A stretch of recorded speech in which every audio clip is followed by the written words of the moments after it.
हिंगोलीतील येळी गावात जाणाऱ्या रस्त्याची दुरावस्था, रस्त्यावर मोठमोठे खड्डे, खड्ड्यात पाणी साचल्याने वाहन चालकांना त्रास।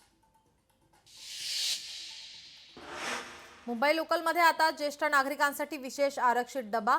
ज्येष्ठ नागरिकांसाठी 13 सीटचा नवा डबा। पश्चिम रेल्वेच्या 105 तर मध्य रेल्वे 166 लोकलमध्ये विशेष डब्याची व्यवस्था।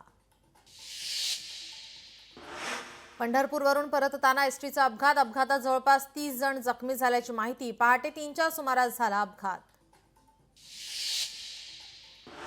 गंगापूर धरणातून 5000 क्युसेक वेगाने विसर्ग। सोमेश्वर धबधब्याने केलं रौद्र रूप धारण। धबधबा पाहण्यासाठी पर्यटकांची गर्दी।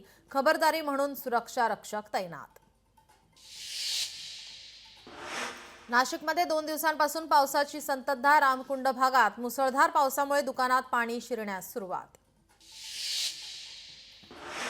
चंद्रपूर जिल्ह्याला 2 दिवस ऑरेंज अलर्ट। हवामान विभागाकडून अतिवृष्टीचा इशारा। नदीकाठच्या गावांना सतर्क राहण्याच्या सूचना। अमरावती शहरामध्ये 5 महिन्यात 16 हत्येच्या घटना दाखल। गुन्ह्यांपैकी 70% गुन्ह्याचा उलगडा करण्यात पोलिसांना यश। एसटीपी प्रकल्पातील सांडपाणी थेट पंचगंगेत। पंचगंगा नदी प्रदूषणावरून शेतकऱ्यांचा संताप। संबंधित विभागाने लक्ष न दिल्यास आंदोलनाचा नागरिकांचा इशारा। अमरावतीत सकाळपासून पावसाची संततधार। मध्यम पूर्णा प्रकल्पाचे 2 दरवाजे उघडले। 6.28 क्युसेकने नदीपात्रात विसर्ग सुरू।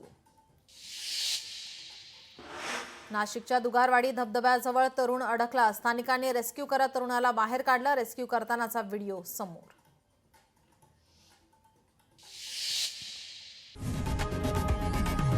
लोकशाही मराठी ऐका, पहा, जागरूक रहा।